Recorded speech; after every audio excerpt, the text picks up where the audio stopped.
ہم ڈاکٹر صاحب کے ساتھ اپنے ہر پروگرام میں ایک نئے گیسٹ کو ایڈ کرتے جائیں گے، جس میں ہماری کوشش ہوگی کہ ہم ملکی حوالے سے اور عالمی حوالے سے جو ممتاز اسلامک اسکالرز ہیں ان کو دعوت دیں، ان کے علم سے استفادہ کریں، ان کے تجربات سے استفادہ کریں۔ تو اسی سلسلے کی کڑی اور آج ہم نے اپنے فرسٹ پروگرام میں دعوت دی ہے محترم جناب ڈاکٹر امان اللہ بھٹی صاحب کو۔ ڈاکٹر صاحب آپ کو بھی اپنے پروگرام میں خوش آمدید کہتے ہیں، بہت نوازش۔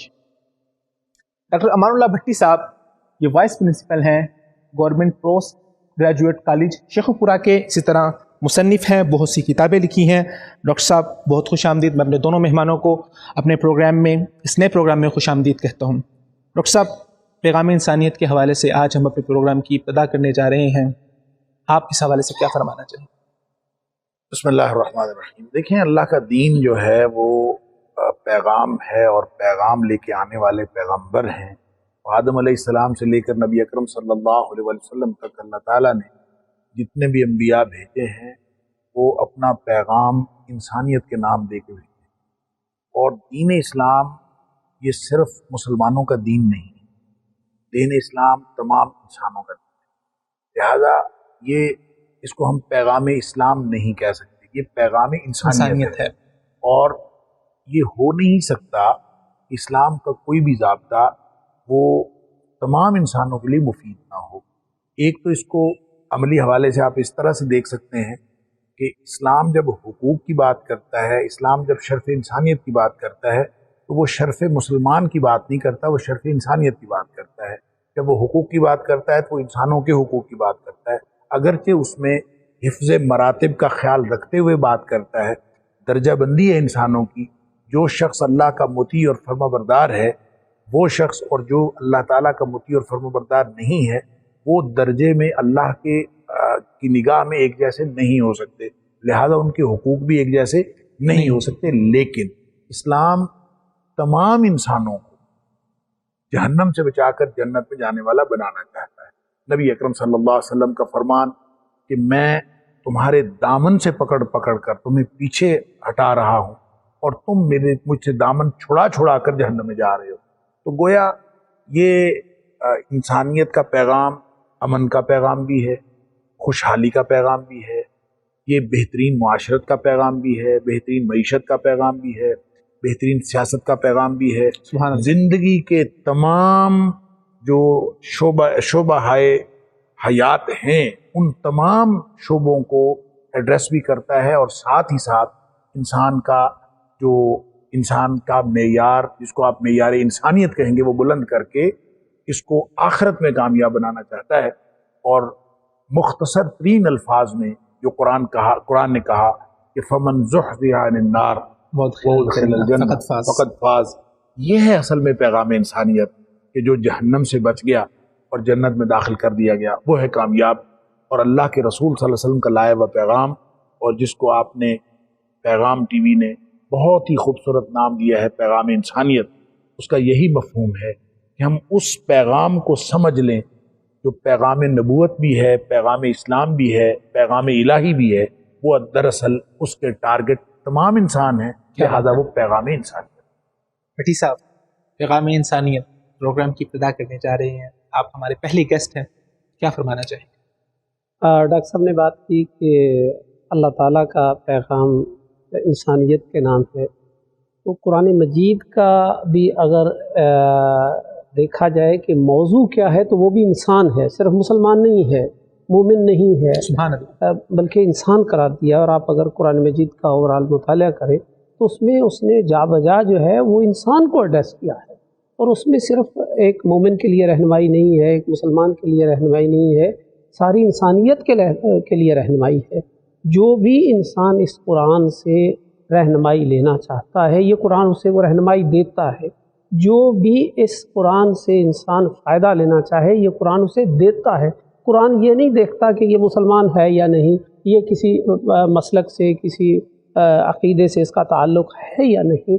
قرآن کا یہ اعجاز ہے، اور یہ ایک ایسی کتاب ہے کہ جو انسانیت کے نام ہے، کہ جو بھی اس سے فائدہ لے گا۔ آج کے دور میں دیکھیں کہ غیر مسلم دنیا اس نے قرآن کے اصولوں کو ہی اپنایا، اور آج پوری دنیا میں تو سائنس کے حوالے سے اور ان کی ساری ترقیاں اور آج کی ان کی ساری کامیابیاں اور جس طرح انہوں نے مسلم دنیا کو آج کلچ کیا ہوا ہے اور کنٹرول کیا ہوا ہے، یہ بھی سارے انہوں نے قرآنی اصولوں کو اپنایا ہے۔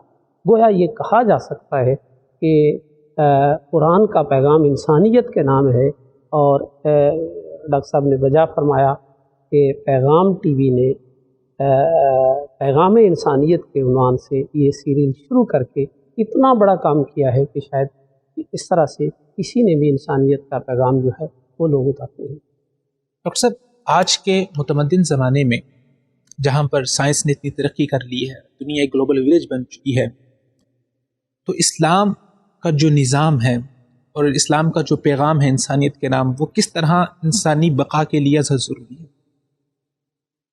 دیکھیں، انسان رہنمائی کا محتاج ہے۔ یہ اللہ تعالیٰ نے انسان کی جو فطرت رکھی ہے نا، فطرت ماتحتی کی فطرت ہے، عبد کی فطرت۔ انسان کو فطرتاً فالو کرنے والا بنایا گیا ہے۔ یہ ہمیشہ رب کی عبدیت، یوں کہہ لیجئے کہ عبدیت رب اس کی فطرت میں رکھی۔ تو اللہ تعالیٰ نے اس کی فطرت عبد کی سی فطرت بنائی ہے اور عبدیت رب کی۔ یہ اپنا رب تبدیل کر لیتا ہے، رب العالمین کو چھوڑ کر مخلوق میں سے رب بنا لیتا ہے، ان کی فالوئنگ میں چلا جاتا ہے، ان کی اطاعت کرنا شروع کر دیتا ہے۔ وہ رہنمائی جو رب العالمین سے لینی چاہیے، وہ نسبت جو رب العالمین کے ساتھ انسان کی ہونی چاہیے، یہ مختلف قسم کے ارباب بنا کے مخلوق میں سے یہ ان کے پیچھے چلنا شروع کر دیتا ہے، چاہے وہ کوئی شخصیت ہو، چاہے وہ کوئی ادارہ ہو، چاہے وہ کوئی نظریہ ہو۔ اور یہ رہنمائی اور اپنی جو یوں کہہ لیجئے کہ فکر کے لیے جو خوراک اس اور غذا اس کو چاہیے، یہ وہاں سے لینا شروع کر دیتا ہے۔ یہ ہے وہ یعنی ابتدا انسانیت کی جو اپنی جگہ سے بھٹکتا ہے۔ صحیح۔ اللہ تعالیٰ قرآن میں ایک جگہ فرماتا ہے کہ توبوا الی اللہ توبۃ نصوحا۔ اچھا، اس کو ہم نے جو اصطلاحی تصور ہے توبہ کا اسلام کا، اس کے ساتھ ہم جوڑتے ہیں اور بجا طور پر جوڑتے ہیں، لیکن اس کو اگر آپ لغت کے اعتبار سے دیکھیں تو توبو کا معنی ہے واپس آ جاؤ۔ توبوا الی اللہ توبۃ نصوحا، واپس آ جاؤ اللہ کی طرف۔ تابہ الی کا مطلب ہوتا ہے اللہ کی طرف واپس آنا۔ تو واپس آنے کی جب بات کی جاتی ہے، قرآن کا پیغام قیامت تک کے لیے ہے، اور یہ معجزہ ہے، اعجاز ہے، ہدایت کے لیے ہے، اور اس میں اللہ تعالیٰ واپس آنے کی بات کر رہا ہے۔ تو اس کا مطلب پتہ کیا ہے کہ کسی کو آپ صاحب کہا جائے واپس آ جاؤ، تو کس کو کہا جاتا ہے واپس آ جاؤ؟ ہم لاہور میں بیٹھے ہیں، میں کراچی کے کسی آدمی کو کہوں جو کراچی میں پلا بڑھا، کراچی میں پیدا ہوا، وہیں رہتا ہے، میں اس کو لاہور آنے کی دعوت دوں تو میں یہ تو نہیں کہوں گا کہ واپس آ جاؤ۔ کیا بات، میں تو اس کو کہوں گا کہ لاہور آ جاؤ۔ لاہور آ جاؤ، کیا بات۔ اچھا، اللہ تعالیٰ فرماتا ہے واپس آ جاؤ، تو واپس آنا میں اس کو کہوں گا جو لاہور میں رہتا تھا، اپنا مقام چھوڑ کر وہ کسی اور مقام میں چلا گیا، لہذا اس کو میں واپس بلا رہا ہوں کہ واپس اپنے مقام پہ آ جاؤ۔ اور مقام کیا ہے انسان کا؟ کل مولود یولد علی الفطرہ، ہر پیدا ہونے والا بچہ جو ہے وہ فطرت پہ پیدا ہوتا ہے، وہ دین اسلام۔ انسان کا امتیاز کیا ہے؟ اللہ کا بندہ ہے۔ انسان کا امتیاز اس وقت تک ہے جب یہ فطرت پہ ہے، جب اس کی فطرت بگڑتی ہے اس کا امتیاز ختم ہو جاتا ہے، یہ اپنا گویا انسانیت کھو دیتا ہے۔ وہ کسی شاعر کا کہنا ہے کہ بہتر ہے مہو مہر پہ ڈالو نہ کمندے، انسان کی خبر لو کہ یہ دم توڑ رہا ہے۔ جہاں انسانیت دم توڑ رہی ہے، اور انسان دم توڑتا ہے اس وقت جب یہ اپنے خالق کے ساتھ ناطہ اور رشتہ توڑتا ہے، اپنا مقام کھو دیتا ہے، اپنا امتیاز کھو دیتا ہے۔ تو اللہ کا پیغام یہ ہے کہ انسانیت واپس آ جائے اپنے اس کھوئے ہوئے مقام پر، اور یہ جو گلوبلائزیشن ہو یا آپ اس کو ٹیکنالوجیکل ریولوشن کی بات کریں، یا جتنے بھی انقلابات کے جتنے بھی پہلو ہیں، یہ بنیادی طور پر ایک لادینیت کا رجحان ہے، ایک مادیت کا رجحان ہے، کہ جو اقبال نے کہا تھا کہ وہ قوم کے فیضان سماوی سے ہو محروم، حد اس کے کمالات کی ہے برق و بخارات، ہے دل کے لیے موت مشینوں کی حکومت، احساس مروت کو کچل دیتے ہیں حالات۔ تو یہ ہم نے اس انقلاب سے ہم نے اپنی انسانیت کھو دی ہے۔ تو اللہ کا پیغام انسانیت کے نام یہ ہے کہ آج کے اس گلوبلائزیشن کے دور میں اگر ہم وہ انسان ڈھونڈ لیں جو مادیت میں گم ہو گیا ہے، اگر وہ انسان ڈھونڈ لیں جو آلات کے نیچے دب گیا ہے، تو وہ ڈھونڈ لیں، تو میرے خیال میں یہی مقصد ہے اللہ کے قرآن کا بھی، اور یہی پیغام انسانیت ہے۔ بھٹی صاحب، انسانیت پہ اللہ تعالیٰ نے آپ صلی اللہ علیہ وسلم کو مبعوث فرما کے ایک بہت بڑا احسان کیا، اس احسان کے بارے میں کیا فرمانا چاہیں؟ اللہ تعالیٰ نے قرآن مجید میں نبی کریم صلی اللہ علیہ وسلم کے بحیثیت نبی کے اور رسول کے جو مبعوث فرمایا وَمَا أَرْسَلْنَاكَ إِلَّا رَحْمَةً لِلْعَالَمِينَ، سبحان میں اللہ۔ نے آپ کو تمام جہانوں کے لیے رحمت بنا کے بھیجا ہے۔ یہ نہیں کہا کہ جس طرح میں نے قرآن کے حوالے سے بات کی، یہ نہیں کہا کہ یہ صرف مومنوں کے لیے رحمت ہے، یہ صرف متقین کے لیے رحمت ہے، یہ تخصیص نہیں کی، بلکہ سب کے لیے رحمت کہا۔ آپ انسانوں کے لیے بھی رحمت ہیں، آپ جانداروں کے لیے بھی رحمت ہیں، اور وہ آپ مختلف واقعات جانتے ہیں کہ جانداروں تک نے نبی کریم صلی اللہ علیہ وسلم کے سامنے شکایت اپنی پیش کی، اور نبی کریم صلی اللہ علیہ وسلم نے اس کا مداوع کیا اور اس حوالے سے رہنمائی کی کہ یہ جانور بھی زبان رکھتے ہیں، اور نبی کریم صلی اللہ علیہ وسلم کو اللہ نے بعض اوقات یہ ساری صلاحیتیں دی کہ آپ جانوروں تک کی زبان جان کر ان کے لیے بھی رحمت بن جاتے ہیں۔ تو یقیناً نبی کریم صلی اللہ علیہ وسلم انسانیت کے لیے رحمت ہے، اور آپ کی زندگی پیغام ہے انسانیت کے لیے رحمت کا، اور ان کی خیر خواہی کا، اور ان کی اس فوز و فلاح کا، اس دنیا میں بھی اور آخرت کے لیے۔ اور آپ صرف دنیا میں ہی رحمت نہیں ہیں، آپ آخرت میں بھی انسانوں کے لیے، اور خاص کر کے جو اللہ کے فرما بردار ہوں گے ان کے لیے آپ کی رحمت جو ہے وہ بے پایاں ہوگی، جیسے کہ احادیث سے واضح۔ جیسا بلا شبہ آپ صلی اللہ علیہ وسلم نے انسانیت کو ظلمات کے گڑھوں سے نکال کے، ظلمات اور اندھیروں سے نکال کے روشنی دی، ان کو اوج ثریا تک پہنچایا، تو اس سے بڑھ کے انسانیت کے اوپر اور کیا احسان ہو سکتا ہے۔ ناظرین کرام، گفتگو کا سلسلہ جاری رہے گا، یہاں پر وقت پہنچاتا ہے ایک چھوٹی سی بریک کا۔ ملتے ہیں ایک چھوٹی سی بریک کے بعد، ہمارے ساتھ۔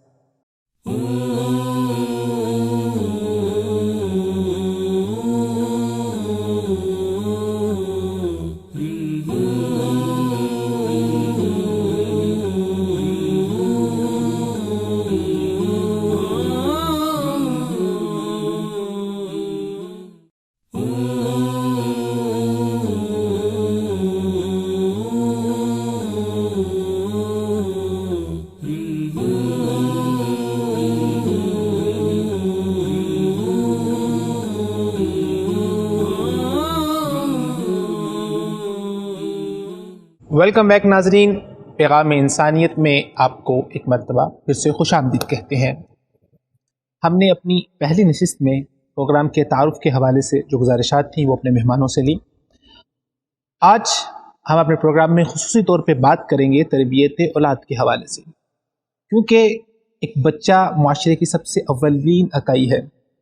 اگر بچے کی تربیت ابتدا ہی سے صحیح طریقے سے ہو جائے تو وہ آگے بڑھ کے جب معاشرے کا باقاعدہ جز بنے گا تو معاشرے کو صحیح راستے پر ہی لے کے چلے گا، اور جب اس کی تربیت ابتدا ہی سے ٹھیک نہ ہو پھر سارے کا سارا معاشرہ خرابی کی طرف جانا شروع ہو جاتا ہے۔ تو انسانیت اور انسانی معاشرے کی بقا کے لیے اسلام نے باقاعدہ طور پہ اولاد کی تربیت کا ایک پورا نظام دیا ہے، اور والدین کے اوپر کچھ حقوق فرض کیے ہیں کہ کس طرح سے انہوں نے بچوں کی تربیت کرنی ہے تاکہ معاشرے کی بنیاد اپنے پہلے دن سے ہی صحیح رستے کے اوپر رہے، اور صحیح بنیادوں کے اوپر اور مضبوط بنیادوں کے اوپر قائم رہے۔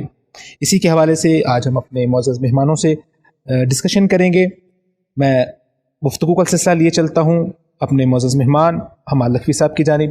لکھوی صاحب، تربیت اولاد، ایک بچے کی تربیت اسلامی نظام معاشرت میں کس قدر بنیادی اور اہم ہے؟ دیکھیں جی، جہاں تک تربیت کی بات ہے، اس کو آپ یوں سمجھیں کہ اللہ تعالیٰ نے ہر انسان کو مختلف ٹینڈنسیز دے کے بھیجا ہے، اور اس کی جو ٹینڈنسیز ہیں اسی طرح کی پاسبلٹیز موجود ہیں، گویا اس کے مختلف حوالوں سے امکانات موجود ہیں۔ قرآن کہتا ہے وَنَفْسٍ وَمَا سَوَّاهَا فَأَلْهَمَهَا فُجُورَهَا وَتَقْوَاهَا۔ اس کے اندر دونوں طرح کے، یعنی فجور اور تقوی، نیکی کی اس کے اندر ٹینڈنسی موجود ہے اور گناہ کی ٹینڈنسی موجود ہے، یا پھر بعض مفکرین کے خیال میں بہیمیت اور ملکیت، حیوانیت اور فرشتوں جیسی خصوصیت اس کے اندر موجود ہے۔ اب ان صلاحیتوں کو جو دونوں طرح میں سے کسی ایک طرف انسان جا سکتا ہے، ان پاسبلٹیز کو، ان میں سے نیگیٹو پاسبلٹی کو ختم کرنے کے لیے، اس کے امکانات کو ختم یا کم کرنے کے لیے، اور جو مثبت سرگرمیاں اور مثبت پہلو ہے انسان کی فطرت کا، اس کو اجاگر کرنے کے لیے اس کو تربیت کی ضرورت ہے. اور تربیت جو ہے وہ صرف یعنی پریکٹیکل تربیت کی ضرورت نہیں، بلکہ اس کو یعنی نشاندہی کی بھی ضرورت ہے. صحیح، بالکل. اس کو اصلاح کی بھی ضرورت ہے، صرف تذکیر کی بھی ضرورت ہے، یاد دلانے کی بھی ضرورت ہے کہ تم کون ہو. اس لیے نبی پاک صلی اللہ علیہ وسلم نے فرمایا کہ ہر بچہ فطرت پہ پیدا ہوتا ہے. ما من مولود الا یولد علی الفطرہ، کوئی بھی بچہ ایسا نہیں جو نیا پیدا ہونے والا اگر وہ فطرت پہ پیدا ہوتا ہے. لیکن ہوتا کیا ہے، اس کا براٹ اپ، اس کی تربیت، فابواہ یحودانہ او ینصرانہ او یمجسانہ، اس کا جو براٹ اپ ہے، یہ اس کے والدین ہیں، اس کا ماحول ہے، یہ اس کو اصل میں لے کے جاتے ہیں یہودی بنا دیں، عیسائی بنا دیں. بچے تو بچے ہوتے ہیں، وہ تو کورا کاغذ ہوتا ہے. اس کورے کاغذ کو آپ نے کس طرح سے ڈیولپ کرنا ہے، وہ اسی کو تربیت کہتے ہیں. لہذا جس کو ہم ایجوکیشن کہتے ہیں انگریزی میں، ایجوکیشن کا معنی تعلیم نہیں ہے، ایجوکیشن کا معنی تربیت ہے، ایجوکیٹ کرنا، سکھانا ہے اصل میں. اور جب آپ اس کو ایجوکیٹ کرتے ہیں تو ایجوکیشن کے معنوں کے اندر تربیت شامل ہے. جب آپ اسلامی تصور تعلیم کی بات کرتے ہیں تو اس کے اندر تربیت کا جو عمل ہے وہ شامل ہے. یعنی صرف بتانا نہیں ہے بلکہ اس کو سکھانا ہے. تو سکھانے کے لیے طریقہ کار وہی اختیار کیا جائے گا جو نبی اکرم صلی اللہ علیہ وسلم نے کیا. اور اگر یہ تربیت نہ کی جائے، انسان کو خام چھوڑ دیا جائے، تو پھر تو یہ اپنی اس کے اندر جو شدت کی جو یعنی کیپیسٹی رکھی ہوئی ہے، یا شدت کی جو ٹینڈنسی ہے، وہ امتحان کی خاطر اللہ تعالیٰ نے دو اینٹیٹیز اس کے اندر رکھی ہیں پرسنالٹی کی، ایک بھوک اور ایک شہوت. وہ پھر بہیمیت بن کے اس کے اوپر غالب آ جائے گی. انسان بھوک کا بندہ بن جائے گا، اس کی بھوک کبھی اس کو مٹانے کے لیے ساری عمر بھاگ دوڑ کرتا رہے گا، اور یا پھر اپنی شہوت کے لیے بھاگتا پھرے گا. تو ایسا انسان بنانے کے لیے، جیسے افلاطون نے کہا تھا کہ اس انسان کے جسم کے اندر ایک توازن پیدا کرنے کی ضرورت ہے. اور توازن کیسے پیدا ہوتا ہے؟ اس نے کہا کہ انسانی شخصیت کے 3 حصے کر لیں. ایک انسان کا سر ہے، اور ایک درمیانی حصہ ہے، اور ایک زیریں حصہ. اور وہ کہتا ہے کہ جو زیریں حصہ ہے اس کی ایک فضیلت ہے، وہ ہے عفت. اور درمیانی جو حصہ ہے اس میں جذبہ ہوتا ہے، جذبات ہوتے ہیں، اور اس کی ایک یعنی فضیلت ہے، اور وہ ہے شجاعت. جذبہ شجاعت بن جائے، اور جو انسان کی شہوت ہے وہ عفت بن جائے، اور جو عقل ہے، سوچ فکر کی طاقت، وہ دانائی بن جائے. یہ اپنی اپنی جگہ پہ ان کی یہ تربیت ہو جائے، اور ساتھ پھر وہ جو زیریں حصہ ہے اور درمیانی حصہ ہے وہ بالائی حصے یعنی دانائی کے ماتحت آ جائے. یہ انسانی شخصیت میں توازن پیدا ہوتا ہے. اس توازن کو پیدا کرنے کے لیے نبوی طریقہ کار ہمارے پاس موجود ہے. اس لیے جب تک آپ یہ توازن انسان کی شخصیت میں نہیں پیدا کریں گے، اس وقت تک انسان بن کے نہیں، اس وقت تک انسان بن کے زندگی نہیں گزار سکتا، بلکہ اولئک کالانعام بل ہم اضل، حیوانات سے بھی گیا گزرا ہو سکتا ہے. کیا بات ہے، بہت خوبصورت. اس لیے تربیت کی بہت زیادہ ضرورت ہے. بٹی صاحب، تربیت کے حوالے سے ڈاکٹر صاحب نے بہت خوبصورت باتیں ارشاد فرمائی ہیں. اسپیسیفکلی اولاد کی تربیت کے حوالے سے کیا ذمہ داریاں ہیں جو اللہ تعالیٰ نے والدین پہ واجب کی ہیں؟ اولاد کے حقوق کیا ہیں اور یہ کب سے شروع ہوتے ہیں؟ ڈاکٹر صاحب نے بڑی خوبصورت بات کی کہ صرف اس کو علم دینا مقصود نہیں ہے، صرف علم اس کی رہنمائی نہیں کرے گا جب تک تربیت نہ ہو. اگر آپ انسانی تاریخ کو دیکھیں اور اسلامی تاریخ کو دیکھیں، دونوں کو دیکھیں، وہ افراد دنیا میں کامیابی یا وہ کامیاب ہوئے ہیں جن کی تعلیم کے ساتھ تربیت تھی، جنہیں سیکھنا علمی ماحول بھی ملا اور تربیتی ماحول بھی ملا. اور یہ جتنی بڑی شخصیات ہیں ان کے پیچھے کسی نہ کسی کا آپ کو کسی کی تربیت کا عمل دخل نظر آئے گا. آپ مثال کے طور پر علامہ اقبال رحمۃ اللہ علیہ کو لے لیں آپ، تو وہ اپنے اساتذہ کے میں نے کس سے سیکھا، اور میں نے پھر رومی سے، اور وہ سارے اپنے اساتذہ کو اپنے ساتھ رکھے ہوئے ہیں، اور وہ کہتے ہیں جو کچھ یہ میں نے کنٹریبیوٹ کیا ہے اس میں میرے اساتذہ کا کردار ہے. یہ فکر میں نے فلاں سے لی، یہ فکر میں نے فلاں سے لی، اور پھر ان کے ان کو ایک سانچے میں ڈھال کے انہوں نے پھر اپنے جو ہے وہ آگے انسانیت تک اپنا پیغام اور مسلمانوں تک اپنا ایسا پیغام اپنی میں سمجھتا ہوں کہ قرآن تعلیم کو انہوں نے اپنے کلام میں اور اپنی نثر میں اس طرح سے سمویا کہ ایک پڑھنے والا ممکن ہی نہیں کہ ان کے کلام کو نظم و نثر کو پڑھے اور وہ متاثر نہ ہو۔ تو گویا یہ بات ڈیفینیٹ ہے کہ علم کے ساتھ تربیت جو ہے وہ ضروری ہے اور آج کے دور میں اس حوالے سے ضروری اس لیے بات کر رہا ہوں، علم پہ تو زور دیا جا رہا ہے تربیت پہ نہیں، کہ یہ بچہ کتنا سیکھ رہا ہے، اس کا یہ جو اس نے کتاب ہے اس کو اس نے کتنا رٹ لیا ہے، اس نے کتنا یاد کر لیا ہے، اور اسی بنیاد پر ہمارے سارے ایگزام اور سارے امتحانی سسٹم اسکول سے لے کر یونیورسٹیز تک آج وہ سارے بن گئے ہیں کہ وہ ایک جتنا اس کا حافظہ ہے اس کی بنیاد پر اس کو مقام مل رہا ہے آج وہ، اور اس کے داخلہ ہو رہا ہے اور اس کو پھر ڈگریاں مل رہی ہیں اور اسی بنیاد پر اس کو نوکریاں مل رہی ہیں۔ تربیت کا آپ اگر دیکھیں تو کہیں کوئی شائبہ تک اگر ہم یہ کہیں کہ کہیں اس کا کوئی وجود نہیں ہے کہ آیا اس نے جو علم حاصل کیا، جن درسگاہوں میں گیا اس نے تربیت کی۔ میں سمجھتا ہوں کہ جہاں علم کا امتحان ہو وہاں تربیت کا بھی ہو کہ اس نے سیکھا کیا ہے۔ جب ہم تربیت کو امتحانی نظام میں ہم نے شامل ہی نہیں کیا ہوا تو ظاہر ہے جب شامل نہیں کیا تو اساتذہ بھی اس کو اہمیت نہیں دیتے تو وہ طالب علم اور وہ بچہ کیسے دے گا۔ یہی وجہ ہے کہ آج علم تو موجود ہے لیکن تربیت نام کی نہیں۔ یقیناً تربیت ہوگی تو وہ معاشرے کے لیے مفید انسان ہوگا۔ استاد اس سے پوچھے کہ بیٹا آپ بتائیے آج آپ نے کوئی ایسا کسی کی آپ نے کیا ہیلپ کی، آپ نے زندگی میں کسی کے آپ کیسے کام آئے، آپ آج گھر سے اسکول تک آئے تو آپ نے کوئی ایسا اپنا بتائیے کہ آپ جس میں آپ نے کوئی ایسا کسی کی خدمت کی ہے یا کسی کے ساتھ آپ کا سلوک، یا آپ نے کسی کو سڑک کیسے کلاس کروا دی، بزرگ ہے کوئی، آپ جس سواری میں آئے آپ کی اپنی سواری تھی تو کوئی بزرگ کھڑا ہوا تھا، کوئی ایسے تو آیا آپ نے اس کو وہ ساتھ بٹھا کے اس کو منزل تک پہنچایا یا نہیں۔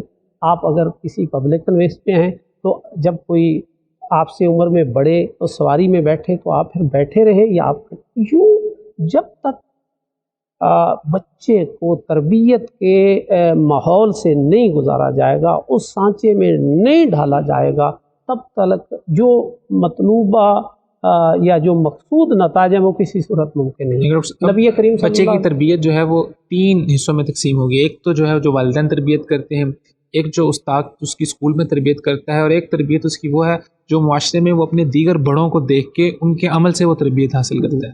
میں نے بات کی اساتذہ کے حوالے سے کہ انہیں تعلیمی اداروں میں ہمیں امتحانی حوالے سے یوں جہاں ہم نے تعلیم علم کا سلسلہ رکھا ہے وہاں ساتھ تربیت کو بھی ہمیں سلیبس میں پوری جگہ دینی چاہیے، امتحانی نظام میں جگہ دینی چاہیے اور اسے پورا ویٹیج ملنا چاہیے۔ اس کے بعد دوسرا مرحلہ جس کا آپ نے ذکر کیا کہ والدین کی ذمہ داریاں، تو میں سمجھتا ہوں کہ آج تو والدین تربیت کا تو ان کے پاس وقت، والدین کے جو حقوق ہیں اگر وہ آپ ہمارے ناظرین کے سامنے بیان فرما دیں تو ان حقوق میں وہ ساری چیزیں جمع ہو جائیں گی جو اسلام نے ہمیں دی ہیں۔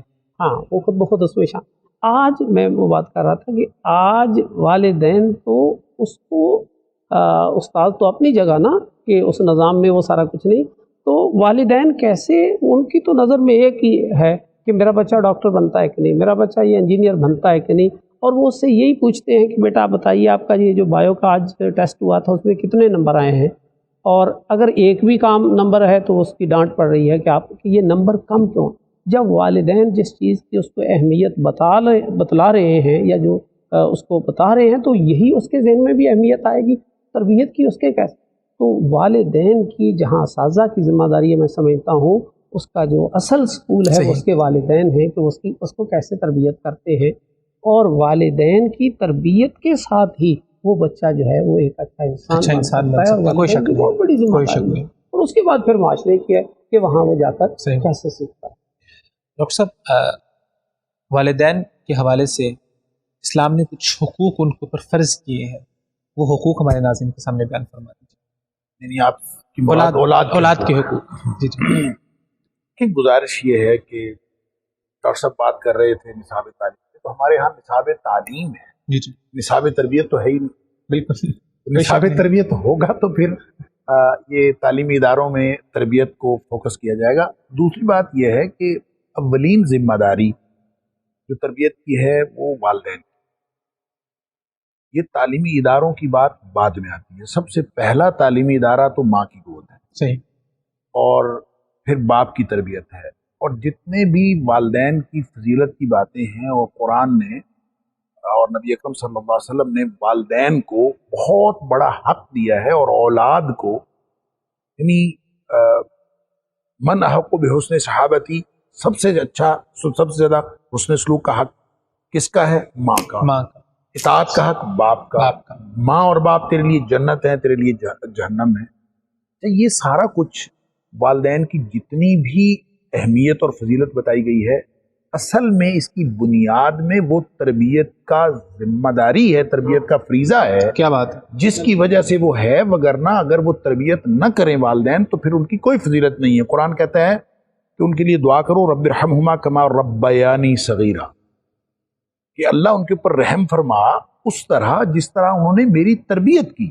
ربیانی، کیا بات، اچھا، یہ جو ربا یربی تربیتاً ہے، اسی سے رب ہے، ربوبیت بھی اسی میں سے ہے، اسی مادے سے ہے۔ تو ربا یربی ہوتا ہے، عربی میں اس کا ترجمہ کرتے ہیں انشاء الشیء حالاً فحالاً الی حد التمام، کسی چیز کو اس طرح سے بڑھوتری دینا، اس کی نشو و نما کرنا، اور ہر مرحلے پہ حالاً فحالاً، ہر مرحلہ حیات پہ، ہر مرحلہ زندگی پہ اس طرح سے اس کو آگے بڑھانا اور بڑھوتری دینا، نشو و نما کرنا، الی حد تمام، کہ وہ اپنی پرفیکشن تک پہنچ جائے۔ تو یہ ہے اصل میں تربیت کا وہ تصور جو والدین کی ذمہ داری ہے، اور والدین ہی ہیں جنہوں نے اس کو مسلمان بنانا ہے، انہوں نے یہودی بنانا ہے، انہوں نے مجوسی بنانا ہے، انہوں نے عیسائی بنانا ہے، انہوں نے اچھا انسان بنانا ہے۔ لہٰذا بنیادی طور پر تربیت ہی والدین کی وہ ذمہ داری ہے جس کی بنیاد پر وہ والدین ہیں،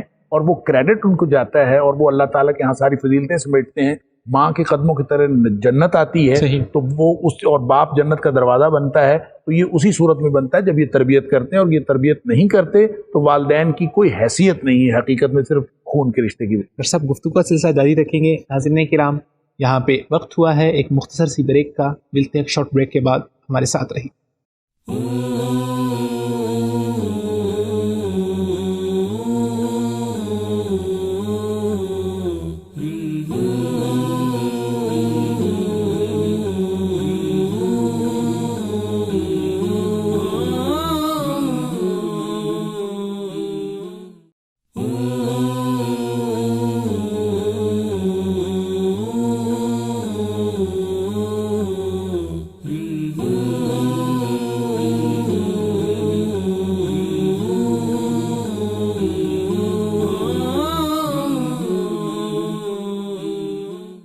ویلکم بیک ناظرین، پیغام انسانیت میں آپ کو ایک مرتبہ پھر سے خوش آمدید کہتے ہیں۔ ڈاکٹر صاحب، بریک پہ جانے سے پہلے ڈاکٹر صاحب والدین کا جو کردار ہے بچوں کی تربیت میں، اس کی اہمیت کے حوالے سے فرما رہے تھے۔ تو والدین کے جو باہمی رویے ہیں کئی دفعہ وہ تلخ ہو جاتے ہیں، کئی دفعہ والدین کے بیچ میں بہت سی لڑائیاں بھی ہو جاتی ہیں، جس سے بچے بعض اوقات اچھا تاثر لے لیتے ہیں اور بعض اوقات برا تاثر لے لیتے ہیں۔ اور یہ بھی دیکھنے میں آیا کہ وہ بچے جن کے والدین زیادہ جھگڑتے ہیں وہ بعض اوقات نفسیاتی مسائل سے دوچار ہو جاتے ہیں۔ تو والدین کو اس حوالے سے کس طرح سے اپنے بچوں کے سامنے اپنا تعامل رکھنا چاہیے، اپنا کردار پیش کرنا چاہیے کہ بچے اس سے سیکھیں، اچھا تاثر لیں نہ کہ برا؟ اس حوالے سے بڑی خوبصورت بات ہے ایک کہنے والے نے کی ہے، یا اس میں بڑی حقیقت ہے کہ بچے جو آپ کہتے ہیں وہ نہیں کرتے، جو آپ کرتے ہیں وہ کرتے ہیں۔ صحیح، بالکل۔ آپ زبان سے کہیں کچھ اور آپ کا عمل کچھ اور ہوگا تو بچہ اس کو کسی صورت فالو نہیں کرے گا۔ فالو تب کرے گا اور اصل میں وہ آپ کے عمل کو فالو کرے گا۔ تو مسئلہ یہ ہے کہ جہاں تک اس تعلق ہے اس کا کہ والدین کا آپس میں جو رویہ ہے ہمارے معاشرے میں، جس طرح بات ہو رہی تھی، جس طرح اس معاشرے میں ٹینشن کریٹ ہو رہی ہے، مسائل کریٹ ہو رہے ہیں، خود ساختہ مسائل کے اندر آ کے بندہ آج والدین جو ان کی کیفیت ہے، اس کے ساتھ آج ہمارے گھروں کا ماحول جو ہے وہ بڑا ٹینس ہو گیا ہے۔ اور اس حوالے سے بڑی کثرت کے ساتھ گھروں میں وہ ناچاکیاں ہیں، اور میاں بیوی کا آپس میں جو ہے وہ رویہ، اس میں بڑی تلخیاں ہیں. یہ تلخیاں اولاد پر ڈائریکٹ اثر کر رہی ہوتی ہیں، اور والدین اس بات سے اس کو فراموش کیے ہوتے ہیں کہ ہم جیسا بھی کریں، بچے کو جو ہم نے کہنا ہے بچے نے تو وہ کرنا. انہیں یہ نہیں احساس ہو رہا ہوتا کہ ہمارے ایک ایک رویے کو بچہ جو ہے وہ کاپی کر رہا ہے، نوٹ کر رہا ہے. والدین، آپ دیکھ، والدین کا اگر رویہ آپس میں ٹھیک نہیں ہوگا، پولائٹ نہیں ہوگا، خوشگوار نہیں ہوگا، تو ممکن ہی نہیں ہے کہ بچوں کا رویہ آگے ان کی اولاد کا جو ہے وہ اپنی صحیح ڈائریکشن پہ ہو. اگر والدین آپس میں جذباتی جملوں کا اظہار کرتے ہیں اور تو ممکن ہی نہیں کہ ان کی اولاد بھی جبھی وہ اپنے ایک عمر کی حد کو پہنچے گی تو وہ ان کی اس بات کو نہیں دہرائے گی. یہ بات جب تک والدین کے ذہن میں نہیں بیٹھے گی کہ جو ہم کر رہے ہیں بچے نے وہی کرنا ہے، اگر وہ والدین کامیاب ہیں جو ہر لمحہ اس بات کی فکر رکھتے ہیں کہ ہمارے ایک ایک عمل کو جو ہے وہ بچے دیکھ رہے ہیں، وہ اپنے رویوں میں نرمی رکھتے ہیں. ہاں کہیں اگر کوئی بات ہو بھی تو وہ بچوں کی عدم موجودگی میں ایک دوسرے کے ساتھ اس کا اظہار کرتے ہیں. اس پہلو کو جو والدین پیش نظر رکھتے ہیں وہ اپنے والدین بچوں کی جو ہے وہ اچھی تربیت کرتے ہیں. پھر اس حوالے سے ایک اور چیز بھی ہے کہ میں نے دیکھا ہے کہ والدین اپنے بچوں کے ساتھ بہت سارے والدین، بلکہ اکثریت والدین اپنا رویہ آپس میں تو رکھتے ہی ہیں، بچوں کے ساتھ بھی اپنے رویے کو سخت رکھتے ہیں، خوش رکھتے ہیں. وہ اس بات کو بھول جاتے ہیں کہ یہ پھول کی طرح ہیں، ان کو جب ذرا سا بھی سخت ہاتھ لگے گا تو یہ مسل جائیں گے اور یہ اپنی حیثیت جو ہے وہ ان کی وہ نہیں رہے گی.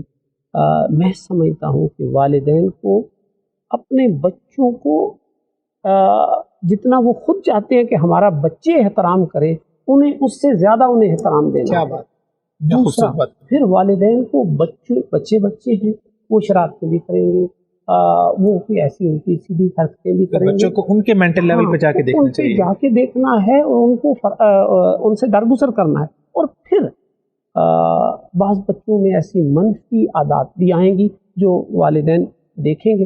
اب دو رویے ہیں، بعض کہتے ہیں کہ بیٹا آپ نے یہ کام کیوں کیا ہے، آپ تو ایسے ہو، آپ تو ایسے ہو، ان کو بڑے سخت الفاظ کے ساتھ. اور بعض والدین جو بڑی حکمت پر مبنی ان کا رویہ ہوتا ہے، وہ دیکھ رہے ہوتے ہیں کہ میرے بچے نے جھوٹ بولا ہے، وہ دیکھ رہے ہوتے ہیں میرے بچے نے کوئی چیز چرا لی ہے، کوئی زیادہ نرمی بچوں کو خراب کر دیتی ہے. تو وہ ان کو ڈائریکٹ نہیں مخاطب کرتے، وہ آپس میں میاں بیوی بیٹھے ہوئے ہیں یا ان کے کوئی عزیز آئے ہوئے ہیں یا کوئی ان کے عزیز بیٹھے ہوئے، تو ان میں وہ پتہ ہے کہ کس طریقے سے کریں گے کہ ہمارا بچہ تو ایسا ہے کہ یہ کبھی جھوٹ بولتا ہی نہیں.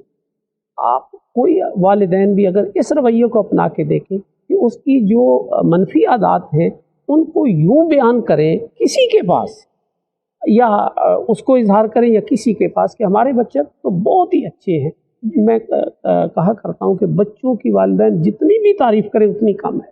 جتنی تعریف زیادہ کریں گے، ان کے صفات کو زیادہ بیان کریں گے، اپریشیٹ کریں گے، اتنے بچے جو ہیں ان صفات کو زیادہ اپناتے چلے جائیں گے. آپ جتنا ان پر سخت تنقید کریں گے وہ ان میں جو منفی عادات ہیں وہ اتنی زیادہ بڑھتی. سختی کا ایک پہلو تو ہے، وہ تو آپ صلی اللہ علیہ وسلم نے فرمایا کہ تربیت میں اگر بچہ نماز نہیں پڑھتا تو اس کو جو ہے وہ ہلکی پھلکی مار کا بھی حکم ملتا ہے. ہاں یہ ظاہر ہے کچھ جو اللہ کی طرف سے فرائض ہیں، عبادات ہیں، یہاں پہ ہے کہ ان کو اگر چونکہ 10 سال کی عمر تک اس کی شخصیت اب کا آخری مرحلہ ہے، یوں سمجھے کہ اب اگر اس کی یہ عادت بن گئی کہ وہ نماز نہیں پڑھ رہا تو ممکن ہے کہ پھر زندگی میں نہ بن جائے. ڈاکٹر صاحب اس حوالے سے نرمی اور سختی میں ایک بیلنس رویہ کیسے ہو سکتا ہے کہ اس طرح سے متوازن رویہ اختیار کیا جائے؟ توازن تو وہی ہے جو نبی کریم صلی اللہ علیہ وسلم نے بتایا کہ دیکھیں اب اسلام جو تربیت کی بات کرتا ہے، آپ کو کہیں کوئی سکھانے والی بات، حکم دینے والی بات، بچوں کو کہنے والی بات 7 سال کی عمر سے پہلے نہیں صحیح. جبکہ جو سائیکولوجسٹ ہیں، ماہرین نفسیات، وہ کہتے ہیں کہ بچے کے پہلے 5 سال بہت اہم ہوتے ہیں، زندگی کے پہلے 5 سال بہت اہم۔ فرائڈ کہتا ہے کہ بچے کے پہلے 5 سال مجھے دے دو، جس طرح کی شخصیت آپ چاہتے ہیں مجھے دے دو۔ اس کا مطلب ہے جو کچھ بچہ سیکھتا ہے وہ قول ماہرین نفسیات کے، وہ پہلے 5 سالوں میں سیکھتا ہے، جبکہ ہمیں جو کہا گیا ہے کہ بچوں کو نماز سکھانی ہے تو 7ویں سال سکھانی ہے، ان کو جو تعلیم دینی ہے، تو گویا یہ 7 سال ایک نیچرل ایک اللہ تعالیٰ نے فطری عمر رکھی ہے کہ اس کے بعد آپ اس کو پڑھانا شروع کریں گے، سکھانا شروع کریں گے۔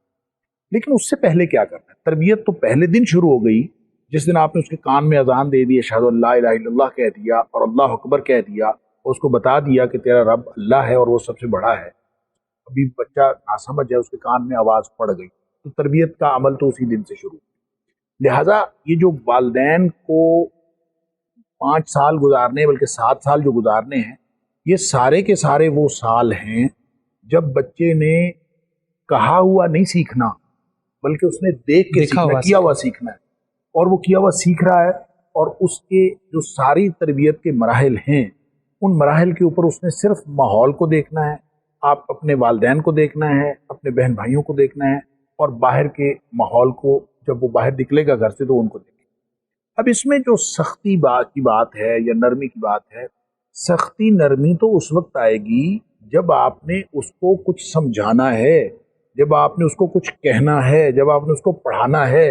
وہ 7 سال کی عمر میں بھی نہیں ہے، وہ 10 سال کی عمر میں جا کے ہے، اور جب اس سے پہلے کی عمر ہے تو اس میں تو سختی کا عنصر ہے ہی نہیں، اس میں تو صرف نرمی ہے۔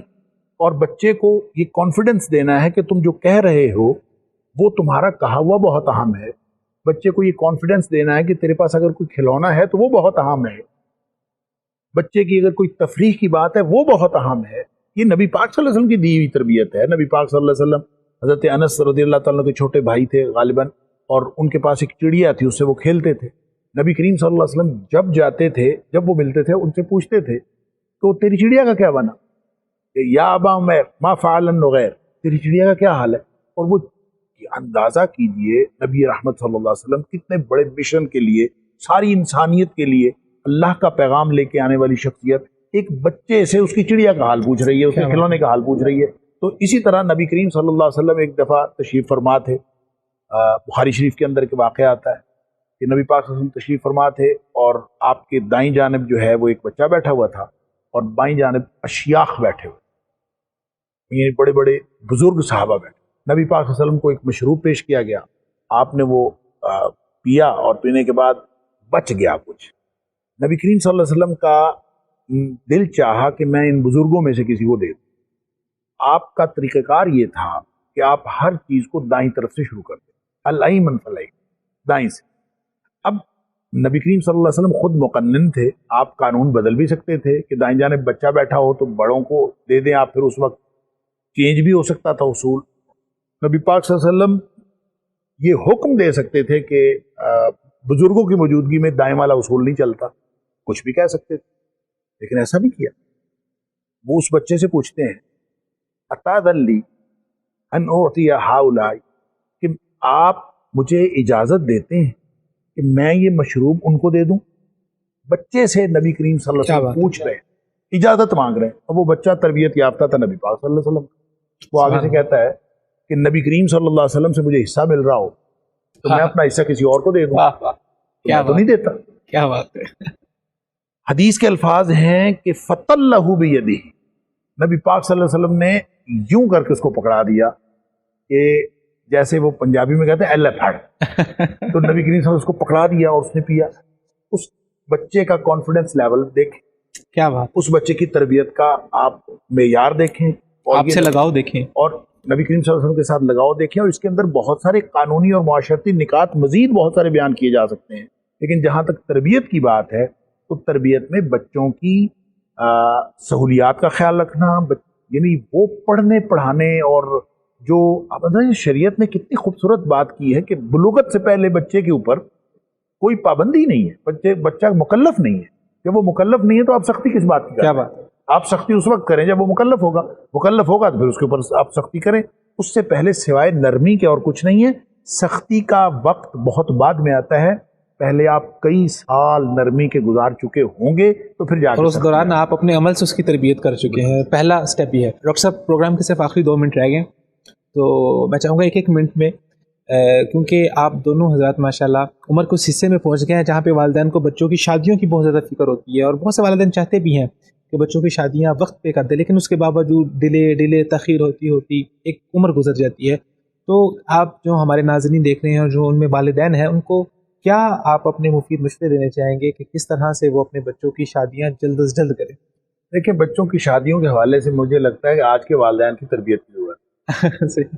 کہ والدین کی تربیت ہونے والی ہے. ہمارے معیارات نے جو معیار زندگی کو جنہوں نے فوکس کیا ہوا ہے، اسٹینڈرڈ بنایا ہوا ہے، انہوں نے بیڑا غرق کر دیا ہے، اور بچوں کی شادیاں خواہ لیٹ ہو رہی ہیں. نبی کریم صلی اللہ علیہ وسلم نے بہت سادہ سی بات، ایسا شاندار اصول دیا کہ اگر کوئی بچی کا رشتہ آ جائے جس کے آپ دین اور اخلاق سے مطمئن ہوں، صرف 2 چیزیں ہیں، دین اور اخلاق سے آپ مطمئن ہوں، تو اس رشتے کو ریجیکٹ نہ کریں اور فوراً آپ شادی کر دیں. یہاں پہ یہ ہے کہ سب کچھ موجود ہوتا ہے کہ ابھی پڑھ رہے ہیں، کہ بچی پڑھ رہی ہے، ابھی کیا کر رہی ہے فلاں، اور خواہ اس کو بچہ سیٹ ہو جائے. سیٹ کیا ہونا، رزق اللہ کے ہاتھ میں. دیکھیں، یہ درست ہے کہ بچے نے اس کے بعد خاندان کو سنبھالنا ہے، ایک خاندان کی بنیاد رکھنی ہے. بچے کو اس قدر بچپنے کی عمر میں بہرحال شادی نہیں کرنی چاہیے.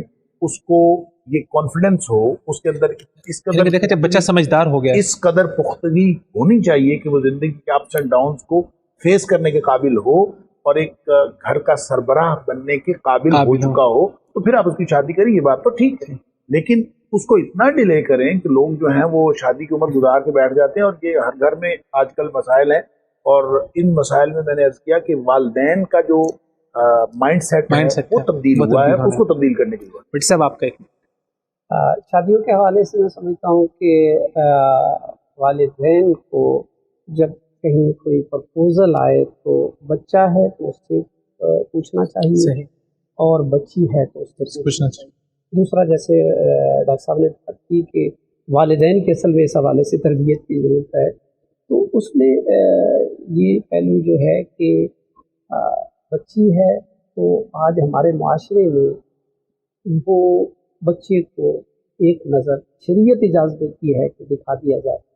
سارے رشتہ دار، بچے کے سارے رشتہ دار جنہوں نے بات کی تھی اس کو نہیں دیکھ سکتے، وہ سارے دیکھ جاتے ہیں بار بار آ کے، اور جن کو شریعت اجازت دیتی ہے کہ ان کو دکھا دے، ان کو دکھانے کے لیے تیار نہیں ہے. ظاہر ہر ایک کا ایک اپنا اس کے ذہن میں آئیڈیا ہوتا ہے، اس حوالے سے ایک اپنی سوچ ہوتی ہے.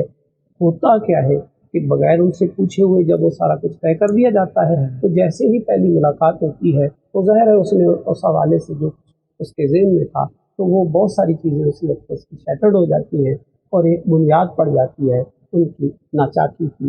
اور اس حوالے سے ایک اور چیز اختصار کے وقت ختم ہو رہا ہے، اور وہ ہے بچوں کے درمیان انصاف. آج ہمارے اس معاشرے میں تقریباً 95% سے زیادہ لوگ بچوں کو تو جائیداد میں سے حصہ دے رہے ہیں، بچیوں کو حصہ نہیں دے رہے. اور یہ وہ بات بھول جاتے ہیں کہ اللہ تعالیٰ نے سورہ نساء کی آیت نمبر 7 سے لے کر 12 تک اتنی تفصیل کے ساتھ یہ اللہ نے اپنے احکام تفصیل سے بیان کیے. ان کو وصیت بھی کہا، انہیں حدود بھی کہا، اور شاید کسی حکم کی قرآن مجید میں اتنی وضاحت راحت نہیں ہے جتنی اس حکم کی، اس حد کی، اس وصیت کی ہے. اور پھر صرف اس کی وضاحت نہیں ہے، اس کے آخر پر 13 اور 14 نمبر آیت میں اس حوالے سے فیصلہ بھی سنایا کہ جو اس کو فالو کرے گا اس کے لیے یہ ہے، جو فالو نہیں کرے گا اس کے لیے یہ ہے. آج 95% سے زیادہ آج ہمارے معاشرے میں جو ہے وہ ان کا بچیوں کو ان کا حصہ نہیں دیا جا رہا. اور یہ قرآن مجید میں جو 13 وصیتیں بیان کی گئی ہیں ان میں سے ایک وصیت ہے. آج معاشرے میں جتنی خرابیاں ہیں شاید کسی اور عمل کی وجہ سے اتنی خرابیاں نہیں ہیں جتنی اس وراثت کو چھوڑ کر جو جہیز کے نظام کو اپنایا گیا ہے، اور بچیوں کو جو ان کے حصوں سے محروم کیا گیا ہے.